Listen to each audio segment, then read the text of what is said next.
It's another beautiful week on Business Incorporated. Welcome to the program. My name is Chimeze Obi Iwawo. On the show today, Egypt picks 4 European banks to manage its international bond sale.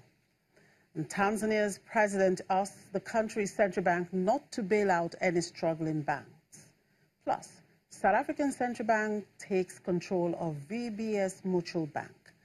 We get the show started now with the markets, and the markets here on the African continent started off the new week on a positive note, with most of them trading in the green at intraday. Here in Nigeria, the NSE index was up 0.05%. In South Africa, the JSE index was up 0.58%, and in Egypt, the index outperformed its peers, trading up 1.97%. However, Kenya closed down on Friday.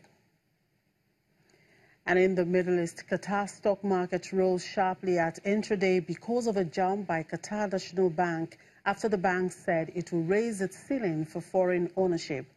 Most other Gulf bosses were also firm. The Qatari stock index climbed 4.97% as QNB, the Middle East's biggest bank, rocketed 7.3%. It was the market's most heavily traded stock. QNB, in which the government is by far the biggest shareholder, said it will recommend to shareholders increasing its non-Qatari ownership ceiling to 49% of capital from 25%. In Saudi Arabia, the index gained 1.63% in the first 45 minutes on the back of strong petrochemical stocks.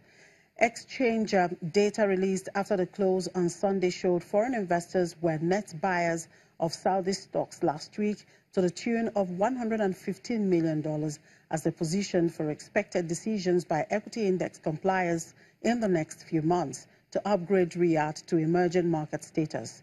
And in Dubai, the index was down 0.70%. Abu Dhabi was also up 0.01%.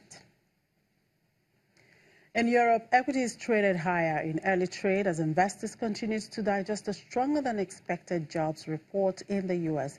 There's also a slew of corporate news in the wires, and Conrad Busan is on board to tell us about them. Hello, Conrad. Good afternoon. Good to see you again. A beautiful week to you. Hey, Jimmy. Good to see you, too. Thanks for having me back on Channels TV. Sure. Now, the shares of energy giant RWE has jumped some 12% as it joins forces with arch rival E.ON. Give us more details on this, Conrad, and why this is important.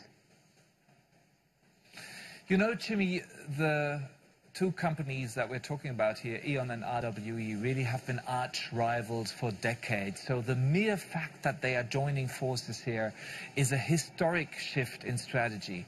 Also, E.ON, RWE, they are huge companies. We are talking about a massive deal here. The companies combined with a subsidiary, Energy of RWE, have more than 200,000 employees. The companies combined have more than 125 billion worth in annual sales. So this is a massive deal.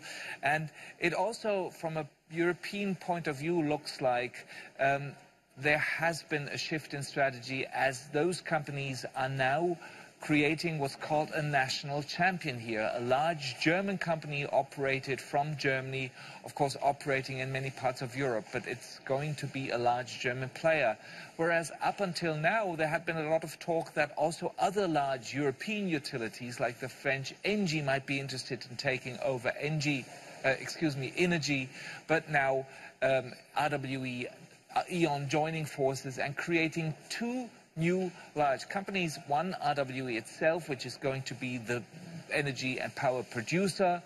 And on the other hand, we will have E.ON, which will not be a power producer in the future anymore, but it will operate the power grids and it will deal with the retail customers. Whether or not all this will result in higher prices for those retail customers remains to be seen. It's quite possible and quite obvious that the competition watchdogs here in Germany and as well as on the European level will have to take a very close look at those plans. Okay, staying with energy, Saudi Arabia's Aramco is set to have postponed its IPO and says its own Tadawul Stock Exchange will be the primary or anchor listing.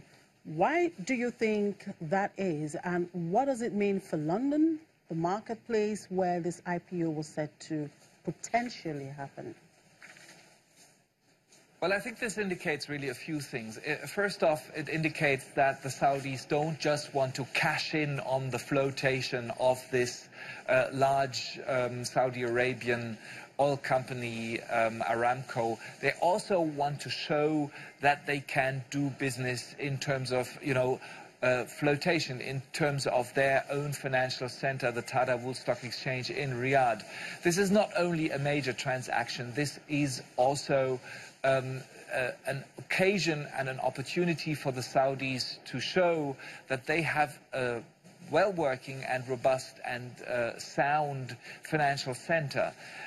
They want to keep all the ropes in their hands and not give too much out to other financial centers such as London or New York. Also, this seems to indicate, and I have to really insist, it seems to indicate, because this is only rumors that people on the financial markets are talking about, that the Saudis are hesitant to give too much out of their hands by, having New York or London as a second place for this IPO.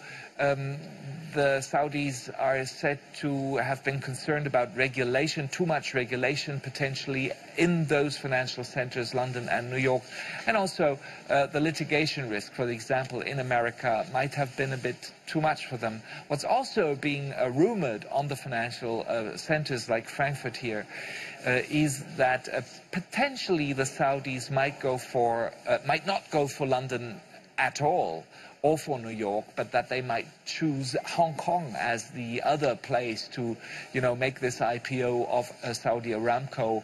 It might be easier to deal with Hong Kong because, of course, this is a very controlled financial center by the Chinese, and they might not have to make too many concessions in terms of regulation.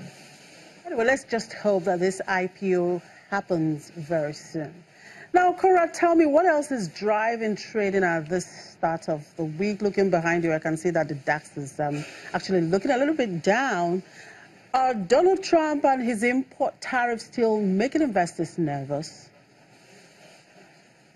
Well, absolutely. I mean, you remarked on that, and it's quite obviously that the jitters haven't been going away from the markets. Jitters, of course, which also have to do with the idea that eventually we are going to see a trade war, or at least really a major shift in the way how international trade is being handled. Cecilia Malmström, our trade commissioner of the European Union today, said at a conference that the European Union was ready to stand up to the bullies.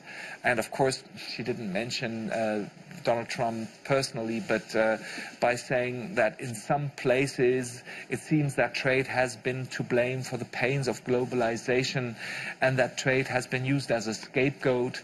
She obviously addresses the Americans, and she wants to make sure that the European interests are really not falling behind here. This is what's on traders' minds again today.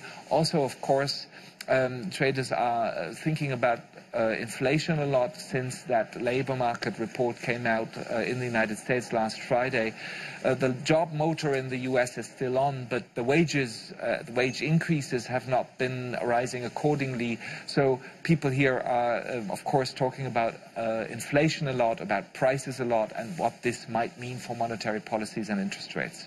All right, thank you very much for your time, Conrad. The week has just started, and I believe events are still unfolding, so I guess we'll have quite a lot to chew in the course of the week.